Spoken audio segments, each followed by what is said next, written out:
Un despojo perpetuo, un despertar popular, una justa restitución. Que las revoluciones no se exportan.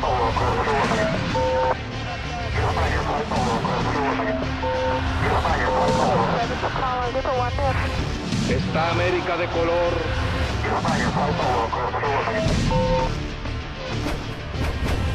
Revoluciones. Revolución Mexicana.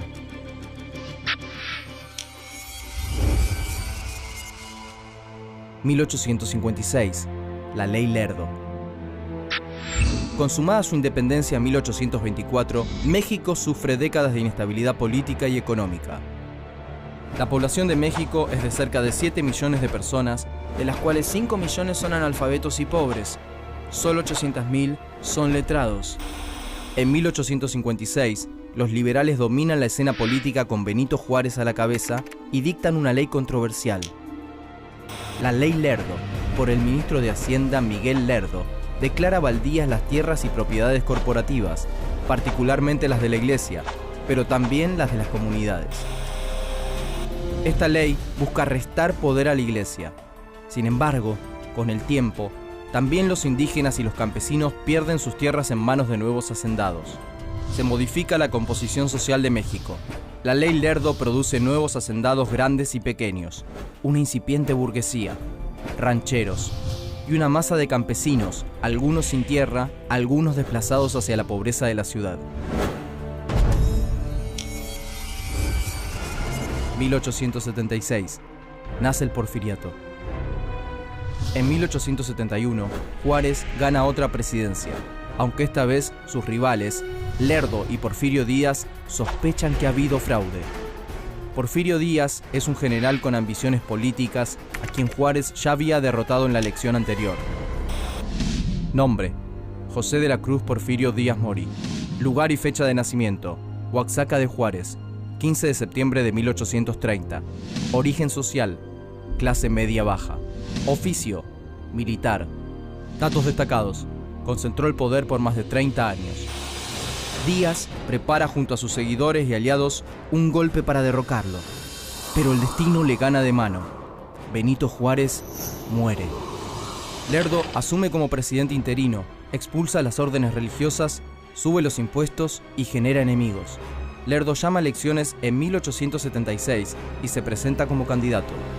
Esta vez es él quien derrota a Porfirio Díaz. Y lo que el militar no logra por las urnas, lo logra entonces por la fuerza. Durante el Porfiriato la economía crece y se diversifica. Pero como no se encarga de las demoradas mejoras sociales, también crece el malestar social, sobre todo entre campesinos y comunidades indígenas, porque además continúa la expropiación de tierras a manos de los poderosos ligados al régimen. 1906. Huelga y represión. En algunos centros urbanos y mineros surgen movimientos obreros combativos. En 1906 y 1907, 2 huelgas son salvajemente reprimidas por Díaz. Algunos sectores de la nueva clase media y de la incipiente burguesía están enfadados por el acaparamiento de riquezas de grupos cercanos al gobierno. Y para colmo, en 1907 comienzan las sequías y las malas cosechas.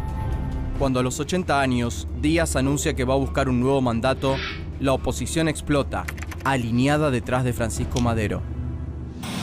Nombre: Francisco Ignacio Madero González.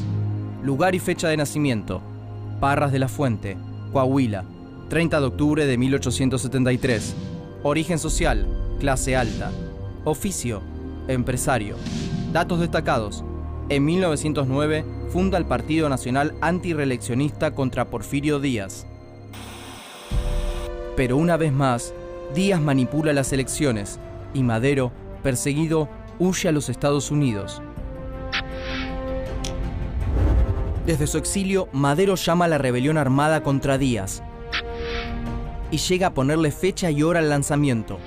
Será el 20 de noviembre de 1910 a las 6 de la tarde. 1910, contra el dictador. varios estados se levantan en armas contra el régimen y surgen caudillos como Pancho Villa.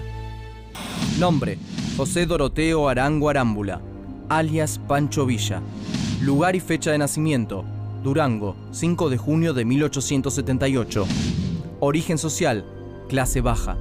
Oficio: bandido. Datos destacados: conoce los ideales del agrarismo estando en prisión.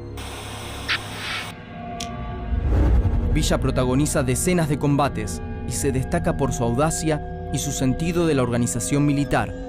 También se revela un líder del estado sureño de Morelos, Emiliano Zapata. Nombre: Emiliano Zapata Salazar. Lugar y fecha de nacimiento: San Miguel Anenecuilco, Guanajuato, 8 de agosto de 1879. Origen social: campesino. Oficio: labrador y arriero.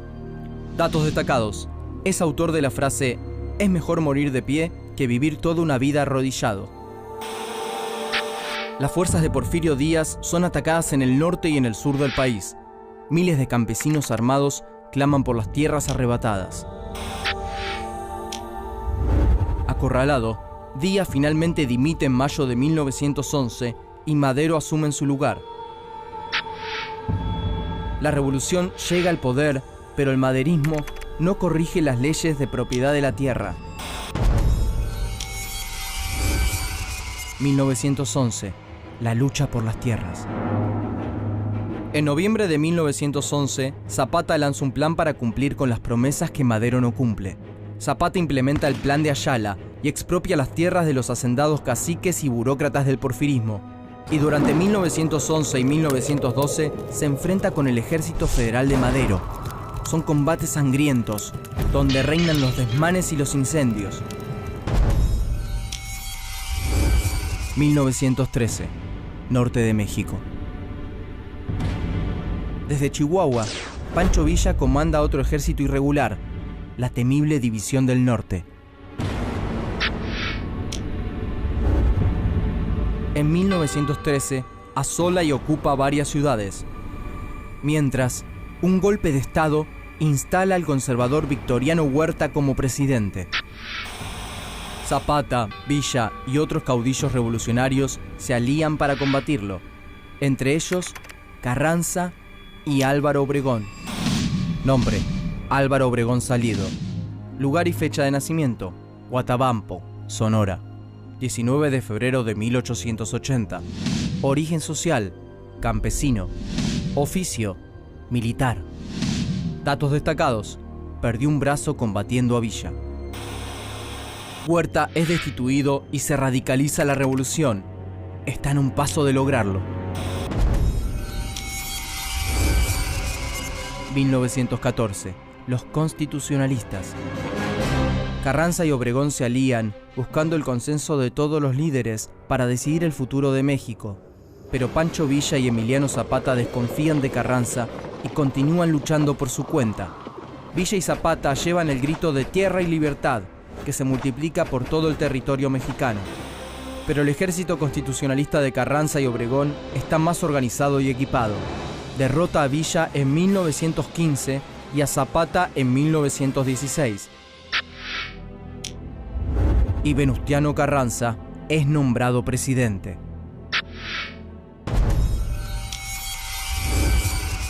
(1917) nace un nuevo México. Una nueva constitución finalmente establece una fuerte regulación sobre las tierras. Pero Carranza no emprende reformas sociales importantes. Asesina a Zapata en 1919 y Villa se recluye en Chihuahua. Con el tiempo, Álvaro Obregón se diferencia de Carranza y apoya reivindicaciones de obreros y campesinos. Obregón, principal candidato a la presidencia, asesina a Carranza en 1920. Se cierra con sangre el periodo de las guerras civiles revolucionarias. 1920. La paz. Cerca de 1 millón de mexicanos ya han perdido la vida. Obregón normaliza la vida institucional y reordena la economía, mejora la educación pública y le da un intenso apoyo a las artes.